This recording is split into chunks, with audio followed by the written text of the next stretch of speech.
ಯುವ ಸಬಲೀಕರಣ ಮತ್ತು ಕ್ರೀಡಾ ಇಲಾಖೆ, ಭಾರತ ಸರ್ಕಾರದ ಪ್ರಾಂತೀಯ ನಿರ್ದೇಶನಾಲಯ, ಎನ್ಎಸ್ಎಸ್ ಬೆಂಗಳೂರು ಹಾಗೂ ರಾಜೀವ್ ಗಾಂಧಿ ಆರೋಗ್ಯ ವಿಜ್ಞಾನಗಳ ವಿಶ್ವವಿದ್ಯಾಲಯದ ಸಹಯೋಗದಲ್ಲಿ ಹಾಸನ ವೈದ್ಯಕೀಯ ವಿಜ್ಞಾನಗಳ ಸಂಸ್ಥೆಯ ಆಶ್ರಯದಲ್ಲಿ ರಾಷ್ಟ್ರೀಯ ಭಾವೈಕ್ಯತಾ ಶಿಬಿರ ನಡೆಯುತ್ತಿದೆ. ಜನವರಿ 5ರಿಂದ 11ರವರೆಗೆ ನಡೆಯುವ ಶಿಬಿರದ ಅಂಗವಾಗಿ ದೇಶದ 10 ರಾಜ್ಯಗಳು ಮತ್ತು ಕರ್ನಾಟಕದ 13 ವಿಶ್ವವಿದ್ಯಾಲಯಗಳ 100ಕ್ಕೂ ಹೆಚ್ಚು ವಿದ್ಯಾರ್ಥಿಗಳು ಬೇಲೂರು ಹಳೆಬೀಡು ಐತಿಹಾಸಿಕ ಪ್ರವಾಸದಲ್ಲಿ ಪಾಲ್ಗೊಂಡರು. ಶಿಬಿರದಿಂದ ಯುವಕರಲ್ಲಿ ಸಂಸ್ಕೃತಿ ಅರಿವು, ದೇಶಭಕ್ತಿ ಹಾಗೂ ಸಾಮಾಜಿಕ ಹೊಣೆಗಾರಿಕೆ ವೃದ್ಧಿಯಾಗುತ್ತದೆ ಅಂತ ಎನ್ಎಸ್ಎಸ್ ಅಧಿಕಾರಿ ನಿಚಿತಾ ಕುಮಾರಿ ತಿಳಿಸಿದರು.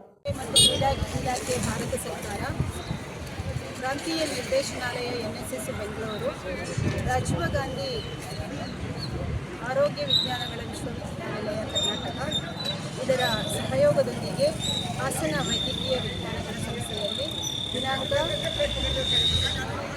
5/1/2026ರಿಂದ 11/1/2026ರವರೆಗೆ ರಾಷ್ಟ್ರೀಯ ಭಾವೈಕ್ಯತಾ ಶಿಬಿರವನ್ನು ಹಮ್ಮಿಕೊಳ್ಳಲಾಗಿದೆ. ಈ ಶಿಬಿರದ ಅಂಗವಾಗಿ ಇಂದು ನಾವು ಬೇಲೂರು, ಹಳೆಬೀಡು, MCF, ಪುಷ್ಪಗಿರಿ ಬೆಟ್ಟ ಈ ಎಲ್ಲ ಸ್ಥಳಗಳಿಗೆ ಭೇಟಿ ನೀಡುವಂಥ ಒಂದು ಕಾರ್ಯಕ್ರಮವನ್ನು ಹಮ್ಮಿಕೊಂಡಿದ್ದೀವಿ. ಈ ಕಾರ್ಯಕ್ರಮದಲ್ಲಿ ಈಗ ನಾವು ಬೇಲೂರು ದೇವಸ್ಥಾನಕ್ಕೆ ಬಂದಿದ್ದೀವಿ. ಇಲ್ಲಿ ನಮ್ಮ ರಾಷ್ಟ್ರೀಯ ಭಾವೈಕ್ಯತಾ ಶಿಬಿರದಲ್ಲಿ ಒಟ್ಟು 200 ವಿದ್ಯಾರ್ಥಿಗಳು ಭಾಗವಹಿಸ್ತಾ ಇದ್ದಾರೆ. ಇದರಲ್ಲಿ 10 ರಾಜ್ಯಗಳ 100 ವಿದ್ಯಾರ್ಥಿಗಳು ಹಾಗೂ ನಮ್ಮ ಕರ್ನಾಟಕದ 13 ವಿಶ್ವವಿದ್ಯಾನಿಲಯಗಳ 100 ವಿದ್ಯಾರ್ಥಿಗಳು ಭಾಗವಹಿಸ್ತಾ ಇದ್ದಾರೆ. ಇದರೊಂದಿಗೆ ನಮ್ಮ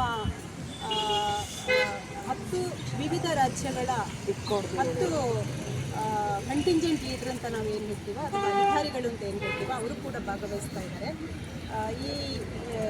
ಈಗಾಗಲೇ ನಾವು ವಿದ್ಯಾರ್ಥಿಗಳು ಮತ್ತು ನಾವೆಲ್ಲರೂ ಇಕ್ಕೋಡು ಮಠಕ್ಕೆ ಹೋಗಿ ಅಲ್ಲಿ ಸ್ವಾಮೀಜಿಯವರ ದರ್ಶನ ಪಡ್ಕೊಂಡು ಅಲ್ಲಿ ಉಪಹಾರವನ್ನು ಕೂಡ ಮುಗಿಸ್ಕೊಂಡು ಬಂದಿದ್ದೀವಿ.